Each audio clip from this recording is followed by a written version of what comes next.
Muito bem, queridos. Já abriram o seu texto? Segunda carta de Paulo aos Coríntios. Vamos fazer a leitura no capítulo 1. Vamos ler os versículos 8 e 9.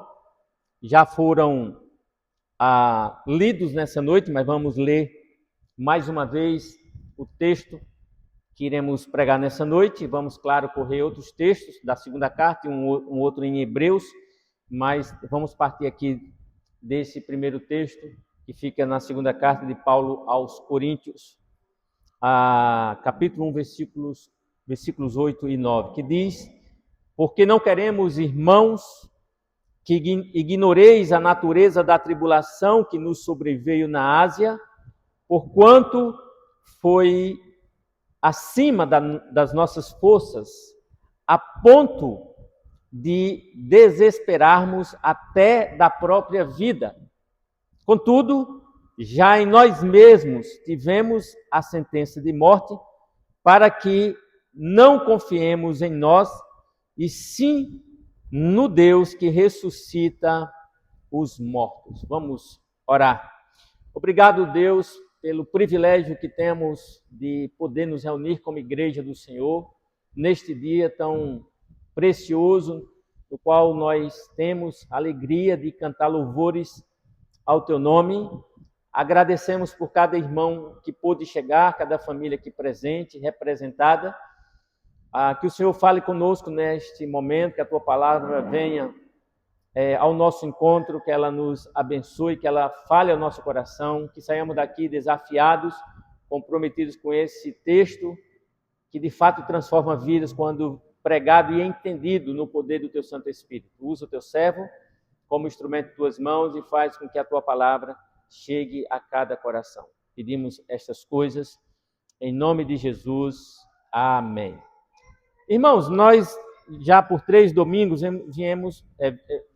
estamos aqui pregando, anunciando alguns assuntos voltados aos problemas da vida. No primeiro sermão nós falamos sobre sofrimento, falamos sobre a suficiente graça de Deus no sofrimento. Semana passada nós fizemos uma abordagem sobre as tempestades da vida, e hoje nós vamos falar sobre adversidades. Como é que nós podemos reagir às adversidades que nós enfrentamos no nosso dia a dia, seja no lar, seja no trabalho, na escola, na faculdade, no hospital, por onde a gente passar. Então vamos pensar sobre este tema, adversidades.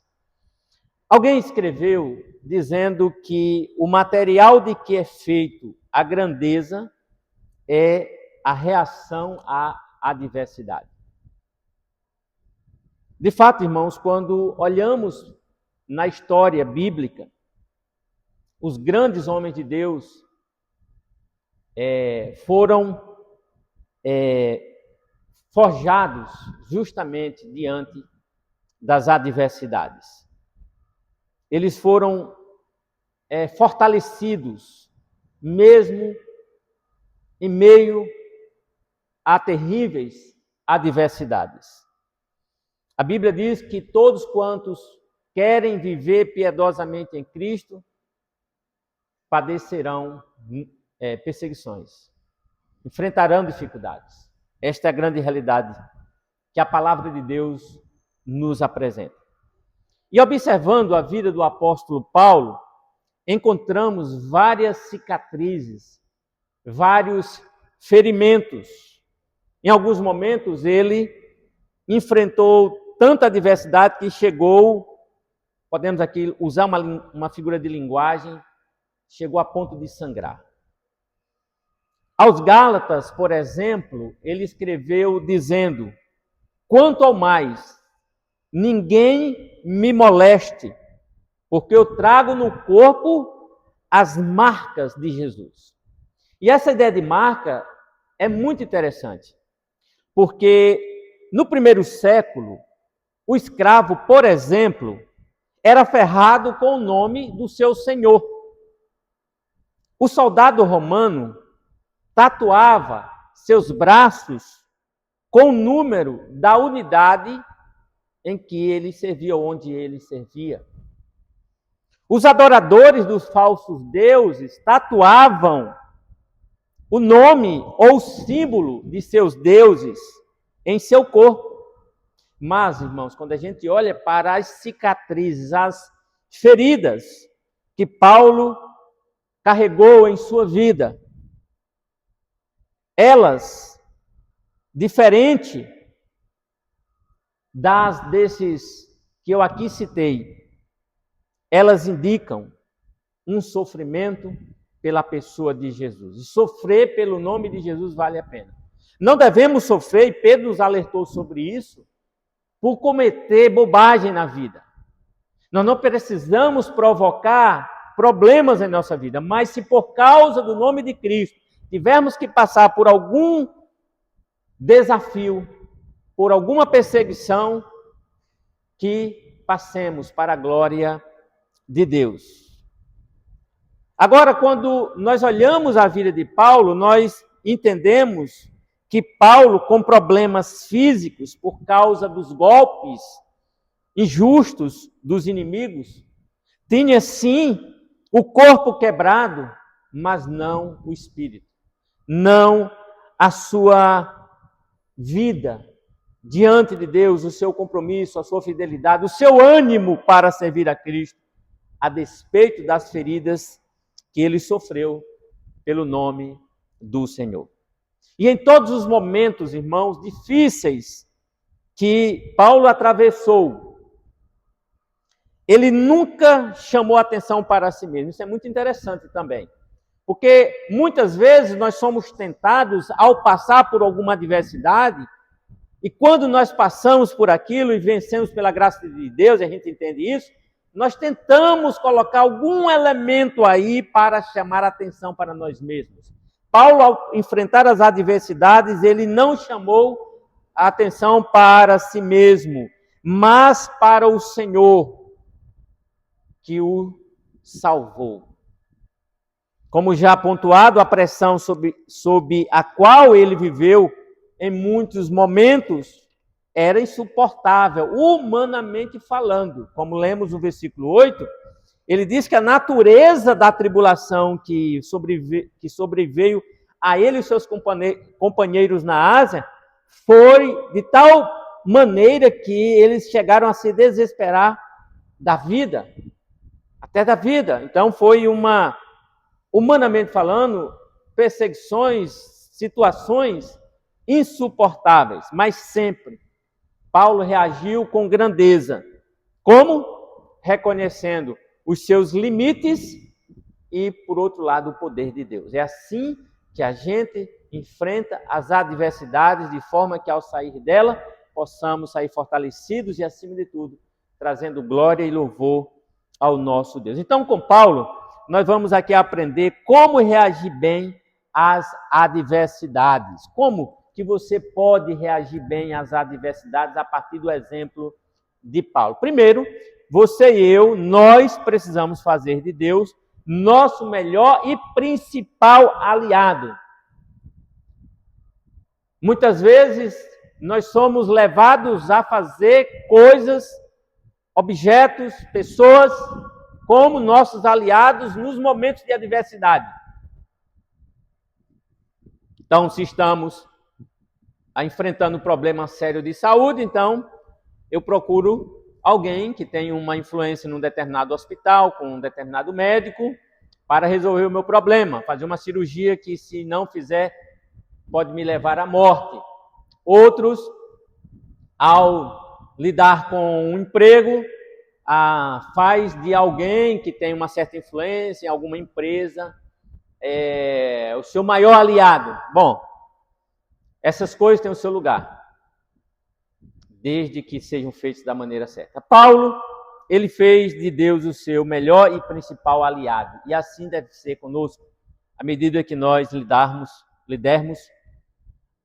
enfrentarmos as nossas adversidades. É fazer de Deus o nosso melhor e principal aliado. Versículo 10, depois de Paulo ter dito que a tribulação que ele enfrentou foi acima das suas forças, depois de ele dizer que já neles mesmos, falando dele e seus companheiros, já tiveram a sentença de morte, No versículo 10 ele diz, o qual nos livrou, porque ele diz, confiamos nós sim, confiemos em nós, não confiemos em nós, sim no poder de Deus que ressuscita os mortos, isso no finalzinho do versículo 9.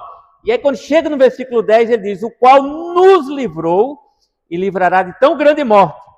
Aí ele coloca, em quem temos esperado, que ainda continuará a livrar-nos.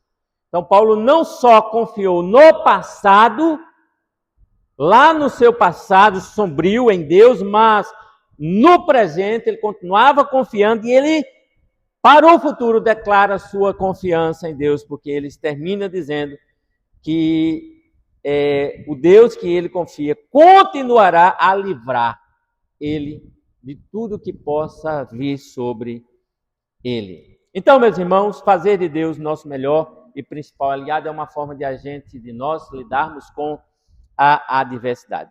Observe que no versículo 8, como eu já pontuei aqui, ele fala da tribulação, que foi algo fora do comum. E é interessante porque a palavra tribulação no versículo 8 traz a ideia de oposição, de rejeição, de estresse físico e emocional. Então, é uma tribulação que pega o camarada no todo, na sua vida física, nas suas emoções. Enfim, ele ataca por todas as frentes a pessoa, e é este o estado em que Paulo diz ter vivido por meio da tribulação que lhe sobreveio na Ásia. Traz essa ideia de estresse físico, emocional, essa luta interna e externa. Segundo ele, essa posição foi acima de suas forças. Ele pensou que talvez tivesse chegado ao fim, como nós observamos no versículo 8, a ponto de desesperarmos até da própria vida, ou seja, chegar ao ponto de dizer, não tem mais jeito, é o fim, porque foi uma tribulação tamanha. Diante dessa força opositora que o apóstolo enfrentou, o que ele fez? Como que ele reagiu? Irmãos, o texto diz que ele resolveu não confiar em si mesmo, mas em Deus. Versículo 9 de 2 aos Coríntios, capítulo 1, diz, contudo, já em nós mesmos tivemos a sentença de morte, para que não confiemos em nós e sim em Deus, ou no Deus que ressuscita os mortos. Então ele já recorre para a esperança futura de que, mesmo morto neste mundo, há esperança para quem morre no Senhor. Então, Paulo tem essa disposição. A esperança dele estava em Deus. Então, se por um lado a sentença era de morte, se essa sentença estava diante de si, diante dos seus olhos, por outro lado, ele fixava o seu olhar em Deus, como está no versículo 10 que nós lemos, aí de 2 aos Coríntios, capítulo 1, quando diz, o qual nos livrou, e olha o que ele diz, e livrará de tão grande morte, em quem temos esperado, que ainda continuará a livrar-nos. Então ele coloca sua confiança no Senhor. Queridos irmãos, precisamos ser também determinados em nossas adversidades. Para nós, muitas vezes, é mais fácil ver as noites escuras ao longo da vida como interrupções desagradáveis. Como é que pode? Aconteceu comigo, sou tão fiel ao Senhor. Às vezes somos como Elias, Senhor, mataram todos os teus profetas, só eu, Senhor, sobrevivi, olha que homem que não merece tal coisa, Senhor. Muitas vezes somos assim, irmãos. Mas Deus faz questão de ressaltar que tudo o que acontece visa o nosso bem. Os irmãos conhecem bem o texto de Romanos, capítulo 8, versículo 28. Todas as coisas cooperam para o bem daqueles que amam a Deus, daqueles que são chamados segundo o seu propósito. E Jesus, quando deu a grande comissão aos seus discípulos, e ela se estende a mim e a você, ele disse, ou ele prometeu, que sempre estaria conosco até os confins, até a consumação dos séculos e ainda não se consumou todas as coisas, então ele continua conosco. E é com essa confiança da presença do Senhor em nossa vida que temos que lidar com as adversidades. Tem gente que você pergunta como é que está a vida e ela diz assim: melhor que isso estraga. Não precisamos fingir que as coisas ruins não estão acontecendo conosco. Mas precisamos, irmãos, ao lidar com essas coisas, com essas adversidades, confiar no Senhor. Precisamos olhar para o passado, irmãos, observar o presente e tirar lições para o futuro, a partir da compreensão da constante provisão de Deus, da constante presença de Deus, cuidando de mim e de você nos momentos mais difíceis da nossa vida. Isso vai nos guardar, inclusive, da incredulidade que muitas vezes vem para nos tentar a desconfiar do cuidado de Deus. É esse Deus que você serve, mas Ele está deixando você desse jeito. Que Deus é esse? Irmãos, quando nós entendemos que Deus está conosco em toda e qualquer situação, como veremos ao longo dessa pregação, nós vamos entender que isso também nos guarda de desconfiarmos de Deus. Não precisamos confiar de Deus. Davi faz um resumo do todo da sua vida, dizendo o seguinte: fui moço e já agora sou velho. Nunca vi um justo desamparado, nem a sua descendência a mendigar o pão. Olha que confiança, olha que vida vivida debaixo dos cuidados de Deus, observando os detalhes mínimos da vida. É isso que nós temos que fazer. Essa referência está no Salmo 37, versículo 25. Quando Davi soube da cidade de Ziclag, que foi invadida pelos inimigos, suas mulheres levadas cativas, seus filhos também, seus bens, diz o texto que Davi buscou o Senhor. 1 Samuel 30, do 1 ao 6, diz que Davi buscou o Senhor. Como isso foi feito, irmãos? O narrador dos fatos diz que Davi se reanimou no Senhor seu Deus. E é assim que nós temos que lidar com nossas adversidades, reanimando o nosso coração no Senhor. Não podemos desistir. Deus está conosco, por mais que o mal nos atinja, por mais que o inimigo chegue bem perto de nós, nós precisamos nos reanimar no Senhor. E foi assim que Davi fez. Olhar para o alto, irmãos, é o melhor que fazemos quando tudo parece perdido. Olhar para o alto.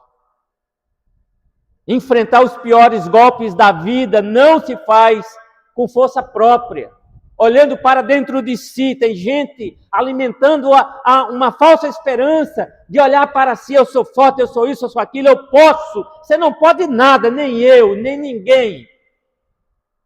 Nós temos que olhar para o alto. Nós temos que depender do Senhor,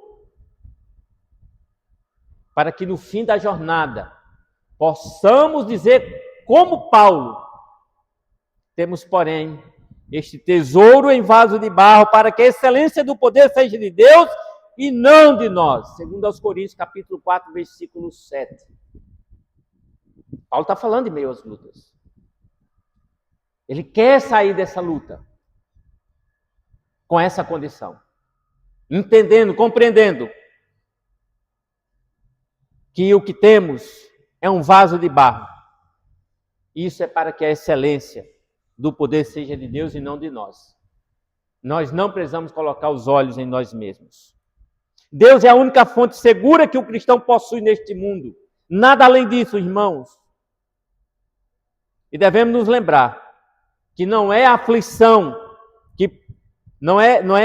que devemos apreciar, mas a forma como nós devemos lidar com ela, confiando em Deus e nos recursos que Ele tem nos dado, tem colocado à nossa disposição.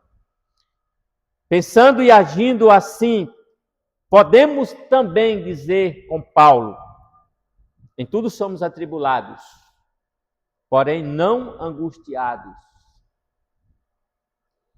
Perplexos, porém não desanimados.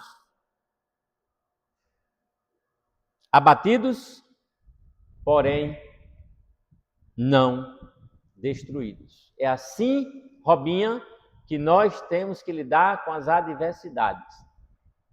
É assim. A palavra de Deus, irmãos, tem que ser o nosso manual de consulta para sabermos como lidar com as adversidades. Então temos aqui a primeira maneira de como reagir às adversidades. Reagir bem, não mal, bem. Nós precisamos fazer de Deus nosso melhor e principal aliado. As outras coisas são secundárias. Devemos apoiar no amigo, no pastor, na igreja, nos irmãos em Cristo. Devemos nos ajudar mutuamente. O conceito de mutualidade é bíblico. Mas Deus tem que ser o nosso melhor e principal aliado nas adversidades. Aí tem uma coisinha que deve chamar a nossa atenção. Joelhos dobrados, calejados, que demonstrará que você e eu somos pessoas de oração. Ainda mais, como veremos ao longo desse sermão, quando os perigos baterem a porta da nossa vida. Então está aí a primeira forma de como nós temos que lidar com as adversidades. Fazer de Deus o nosso melhor e principal aliado. Segunda maneira é colocar os olhos nas coisas invisíveis. Irmãos, estamos vivendo um tempo em que este mundo é tudo que os crentes têm. Mas quando você olha para os heróis da fé, e especialmente um deles, no capítulo 11 de Hebreus, versículo 27, falando aí de um deles, diz assim: pelo contrário, perdão, irmãos, estou no capítulo 10. Hebreus 10, 27, falando de Moisés. Pela fé, ele abandonou o Egito, não ficando amedrontado com a cólera do rei. Antes, permaneceu firme, como quem vê aquele que é invisível. Os irmãos entendem o que é fé?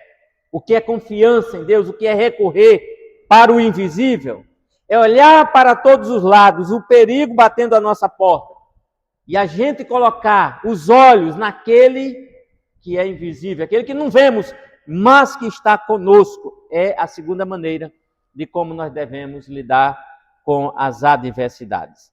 Os homens e mulheres de Deus sempre viveram com os pés na terra e os olhos nos céus.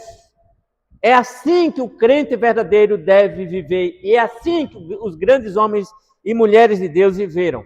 Homens do passado viviam com os pés na terra e os olhos nos céus. Com Paulo não foi diferente.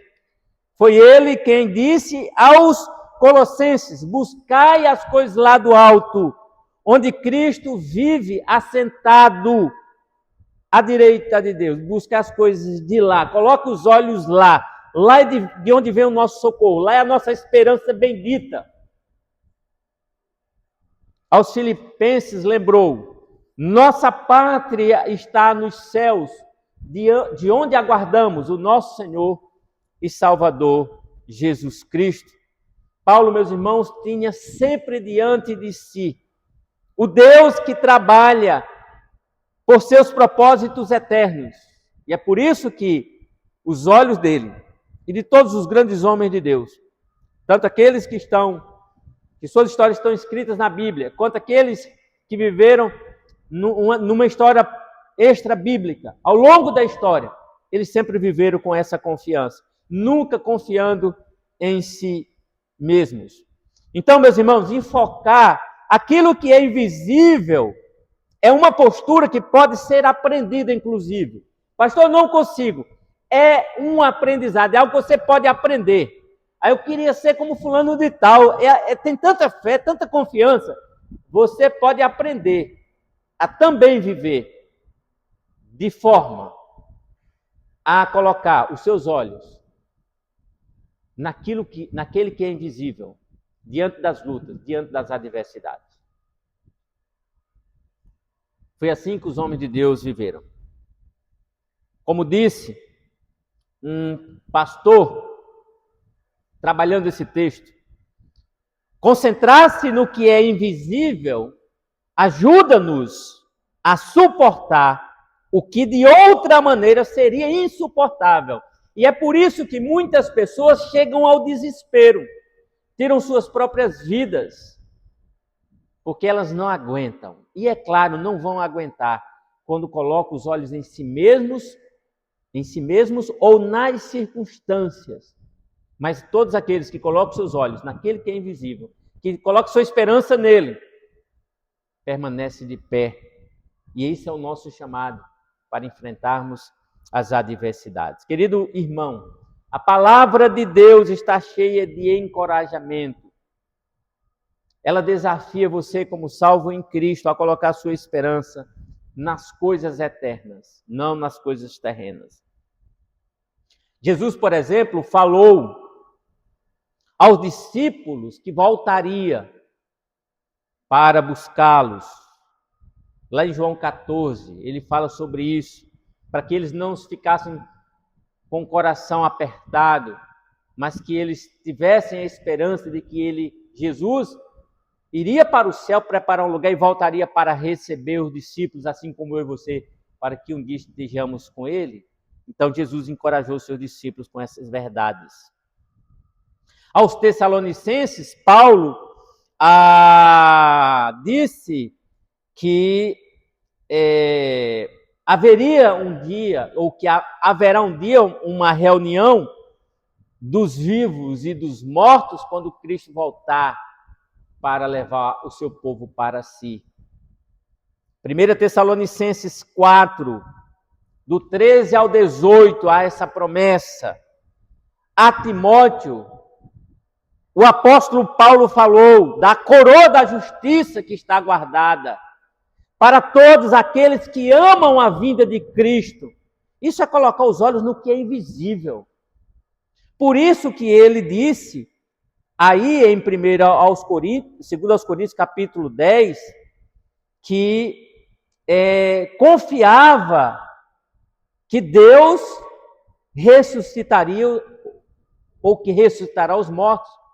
Sua esperança não está apenas nesta vida, mas mesmo que tenha que morrer, como ele esteve bem perto antes de escrever esse texto, ele sabia também que o Deus que ele cria era o Deus que ressuscita mortos. Então, queridos irmãos, nós temos aqui duas maneiras de lidarmos com as adversidades. A primeira é fazer de Deus o melhor e principal aliado. Segundo, é colocar os olhos no que é invisível.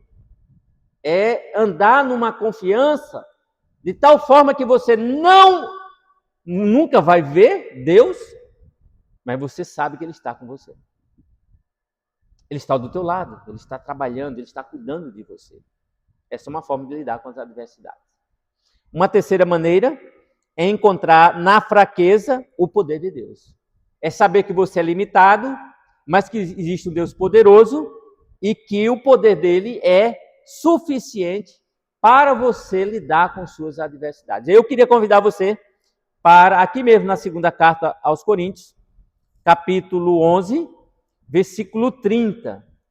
Segundo aos Coríntios 11, 30. Olha o que Paulo colocou. Se tenho de gloriar-me, gloriar-me-ei no que diz respeito à minha fraqueza.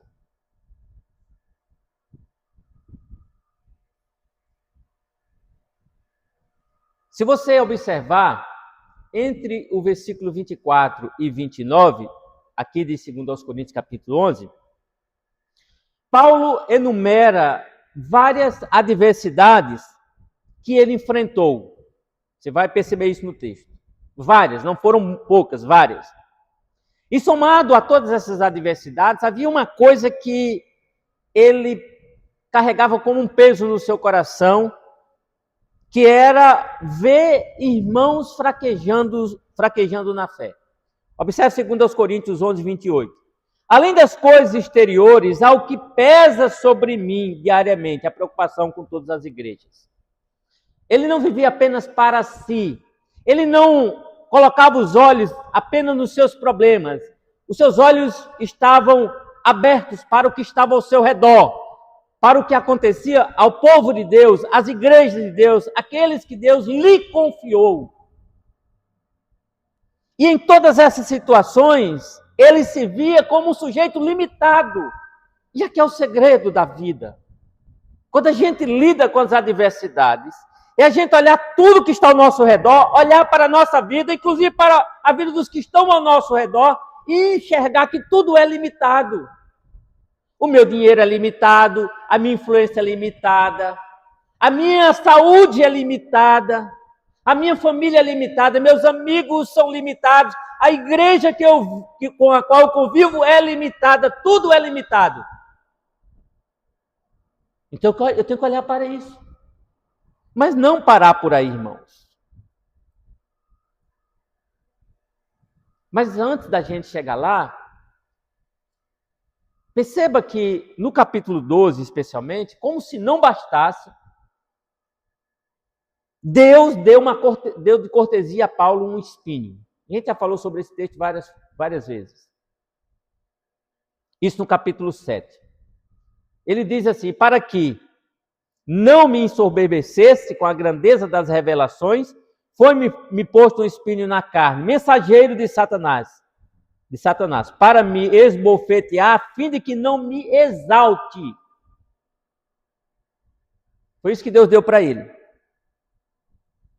Paulo, será que gostou disso? Não gostou, tanto que ele orou pelo menos 3 vezes para que Deus tirasse esse espinho, essa situação dele, que o machucava, que trazia desconforto. Mas aí, irmãos, tudo foi sem... ele não obteve sucesso. Mas aí, ele recebeu graça sobre graça. Porque no versículo 9 de 2 Coríntios 12, a resposta de Deus a Paulo é: então ele me disse, a minha graça te basta, porque o poder se aperfeiçoa na fraqueza. Veja que no versículo 30 do capítulo 11, ele disse que se tem uma coisa na qual ele se gloriava, era na sua fraqueza. Aí, diante do que lhe acontece, e somado ao pedido de oração, Deus vem a ele, em resposta à sua oração, e diz: olha, o meu poder se aperfeiçoa na fraqueza. O meu poder se aperfeiçoa na fraqueza. Ou seja, Deus está dizendo a Paulo que a graça dele será sobremodo sobre a vida do seu servo. E como foi que Paulo reagiu à resposta divina? Admitindo sua fraqueza, como ele já havia admitido. E reconhecendo o poder de Deus. Porque no final do versículo 9, de 2 aos Coríntios, diz assim: de boa vontade, pois, mais me gloriarei. Em que, irmãos? Nas fraquezas, as quais ele já havia falado no capítulo 11, versículo 30. As quais Deus já havia apontado aqui no versículo 9. Então ele diz: de boa vontade mais me gloriarei nas fraquezas. Para quê? Ele diz: para que sobre mim repouse o poder de Cristo. Então, meus irmãos, prestem atenção. Lidar com as adversidades é a gente encontrar na fraqueza o poder de Deus. É olhar para nós, para todos ao nosso redor e dizer: tudo é limitado. Mas existe um Deus que é poderoso e o seu poder está à minha disposição. Como disse alguém, a única maneira de alguém qualificar-se para receber força de Deus é quando admite sua fraqueza. quando admite que não é capaz nem forte. Você precisa acordar todos os dias e dizer: eu sou fraco, eu sou fraco, eu sou incompetente, eu sou limitado, eu não sou nada. Mas Deus é tudo, eu dependo dele. É por isso que o crente genuíno, ele tem compromisso com a vida de oração. Todos os dias ele acorda e diz: eu não sou nada. Eu preciso de Deus, eu necessito da graça de Deus, eu necessito do poder de Deus sobre a minha vida, me sustentando, me mantendo de pé. E não achar que é suficiente em si mesmo. E tem muita gente por aí achando que é. Paulo deixa claro que ninguém é forte o suficiente. Ninguém, absolutamente ninguém. Deus que derramou o seu poder sobre a vida dos seus é o único forte em qualquer adversidade. Ele é aquele para quem nada é impossível e ninguém pode impedir quando ele age. A força do crente brota de sua fraqueza, quando esta se dirige a Deus, que é todo-poderoso. Versículo 10. Pelo que sinto prazer nas fraquezas, nas injúrias, nas necessidades, nas perseguições, nas angústias, por amor de Cristo, porque quando sou fraco, então é que sou forte. Os irmãos entendem? É esse o princípio que temos que levar para a vida. Diante das adversidades, entenda, reconheça, encontre em suas fraquezas o poder de Deus, não em você. Vocês se lembram da história dos 3 amigos de Daniel? Foram desafiados a adorar a imagem que Nabucodonosor fez de si mesmo. Foi colocado sob pressão. O que aqueles 3 jovens responderam ao rei? Se o nosso Deus, a quem servimos, temos que ter coragem de dizer isso, quer livrar-nos, ele nos livrará da fornalha de fogo ardente e das tuas mãos, ó rei. Se ele quiser, ele fará isso. Esse Deus a quem nós servimos. E os irmãos conhecem o desfecho da história. Daniel também, depois de assinado o interdito que o levaria à cova dos leões, continuou a orar 3 vezes ao dia, sem vacilar. Por quê? Porque ele sabia que existia um Deus poderoso sobre as suas fraquezas. E assim tem sido os homens de fé ao longo da história. Eles têm confiado no Senhor. Diz o autor da carta aos Hebreus, por exemplo, que alguns foram torturados, não aceitando o seu resgate, para obterem superior ressurreição. O crente não pode temer a morte, inclusive. Ele entende que tem um Deus que está no controle de tudo e é poderoso para fazer o que lhe convém, inclusive acompanhar os seus servos até a sepultura. Mas um dia ele vai visitar essa sepultura e vai chamar cada um para si. Isso é fé, isso é reagir às adversidades, encontrando na fraqueza o poder de Deus. Mas se Deus é poderoso, por que ele permite esse tipo de coisa, pastor? Permitir que homens sejam cerrados no meio, torturados? Irmãos, pelo menos no caso do apóstolo Paulo, foi para preveni-lo do orgulho. Deus nos conhece. Deus está trabalhando aqui no nosso caráter, no nosso coração. As coisas que nos acontecem para lapidar-nos. No caso de Paulo foi para que ele não se orgulhasse. Nós lemos aí no versículo 7. E para que não me ensoberbecesse com a grandeza das revelações, foi-me posto um espinho na carne. Foi por essa razão que Deus colocou Paulo nessa situação. Em outro lugar, Paulo afirma que todas as coisas cooperam para o bem daqueles que amam a Deus, como nós já pontuamos aqui. Para alguns, Deus visa trabalhar uma área específica, uma questão específica. Paulo, por exemplo, foi o orgulho. Para outros é outra questão. Talvez a falta de confiança, enfim. Só Deus sabe qual área, qual dificuldade nós temos de viver a vida como deve ser vivida, e Deus usa uma adversidade, por exemplo, para trabalhar naquela área. O fato é que todos nós temos áreas na vida que precisam ser corrigidas, consertadas. Então Deus está trabalhando em nós e através de nós. Não é? Deus, que é todo-poderoso, sabe trabalhar de forma perfeita e usará aquilo que Ele achar de melhor para atingir o alvo, que é a glória dele, acima de tudo, e o nosso próprio bem, como Paulo afirma em Romanos 8, 28. E você? Como é que está? Você tem vivido dias de aflição? Como é que a vida tem sido para você? Está excessivamente sobrecarregado? Qual é o tamanho do peso que está sobre você? Está vivendo sob pressão? A panela está quase explodindo? O ar está quase quebrando tudo? Bom, você precisa levantar os olhos para o alto, porque Deus é um Deus bom em todo o tempo. Não há tempo em que Deus não seja um Deus bom.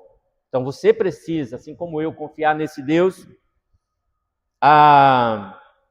mesmo esmagado, mesmo confuso, mesmo abatido, nós precisamos correr para os braços desse Deus. Esta é a mensagem do Evangelho para o que sofre, para o que enfrenta a adversidade. É correr para os braços do Pai Celestial. É interessante, irmãos, quando a gente olha a história de Ló, ou melhor, de Jó. No capítulo 19, tem um texto interessante. Diz que Ló, naquele momento, clamou: violência! Mas não foi ouvido. Ele gritou: socorro! Mas não houve justiça. E agora, o que é que ele faz? Desiste da vida, Corrinha? Desanima? Entra numa depressão profunda, vai dormir, não quer fazer mais nada, não limpa a casa, não quer mais trabalhar, granjear o pão, está com medo de tudo e de todos. Foi assim que Jó fez? Não. No mesmo capítulo, versículo 25, ou seja, Jó 19, 25, ele faz uma das afirmações mais gloriosas que um crente pode fazer. Ele diz: porque eu sei que o meu Redentor vive e por fim se levantará sobre a terra. Olha aqui a afirmação. Mesmo depois de ter gritado violência e ninguém ter ouvido, depois de dizer socorro, mas ninguém vê o encontro dele com justiça. Ele diz: o meu Redentor vive. E ele vai se levantar no fim de tudo. É esse Deus que precisamos nos apegar com toda a nossa fé. Ele não nos deixará sozinhos, irmãos queridos. Entendamos isso. Vamos confiar nesse Deus. Então, como que você deve lidar com as adversidades? Está aí na tela. Faça de Deus seu melhor e principal aliado. Segundo, coloque os olhos nas coisas invisíveis. Viva pela fé, confie no Senhor. Mesmo você não o vendo ao seu redor, Ele está ao seu lado. Segundo, encontre na sua fraqueza, na sua limitação, na sua falta de recursos, o poder de Deus. Deus é poderoso para levantar socorro em teu favor. É assim que você deve lidar com as adversidades. Disso tudo, eu quero tirar 3 lições para você, para mim, para nós. Primeiro, resista à tentação de confiar em seus próprios planos para lidar com as suas adversidades. Não confie em você mesmo. Não ache que você é sábio o suficiente para lidar com suas adversidades. Resista a essa tentação. Volte-se para o Senhor e dependa dele. Os planos dele não são sem propósito. Ele, irmãos, tão somente ele, é hábil e sábio o suficiente para conduzir você em vitória, em meio às adversidades. Não haja de acordo com você mesmo, com os seus próprios recursos, com sua própria sabedoria. Essa é a primeira lição. Resista a essa tentação de querer agir por conta própria. Segunda lição, entenda que sua fraqueza é o melhor que você tem e que não vai lhe ajudar em nada. Não vai lhe ajudar em nada. A menos que você confie no poder de Deus. Olhe para a sua fraqueza, reconheça que você é fraco. Não se apegue à sua fraqueza, não tente tirar dela a sua própria força. Confie no poder de Deus. Declare a Deus que você confia totalmente nele e em seu poder. É assim que você tem que lidar com a sua adversidade. Peça que ele segure em suas mãos, que ele te carregue em seus braços. Diga-lhe que falta a você forças, muitas vezes. Confie nele, porque na hora que você mais precisar, ele vai estar com você. Terceira lição, viva um dia por vez. Saiba que aqui não é o teu porto seguro, não é o teu lugar para criar raízes. A eternidade é a tua partida, ou melhor, a tua parada definitiva.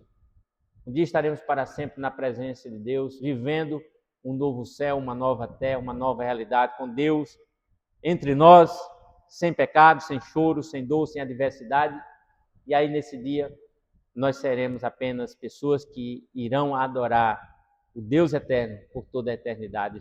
Iremos servi-lo de dia e de noite com alegria, sem dor, sem tristeza, sem nada. Siga firme rumo ao lar celestial, independente do que lhe aconteça nesta vida. Então, lide com suas adversidades desta maneira, deste modo, confiando simplesmente no Deus Todo-Poderoso, seguindo os ensinamentos que ele deixou em sua palavra, as orientações que ele tem dado a você.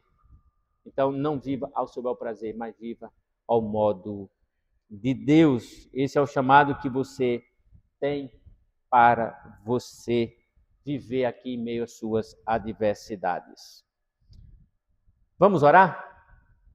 Queria convidar você para fechar os olhos e orar comigo neste momento. Vamos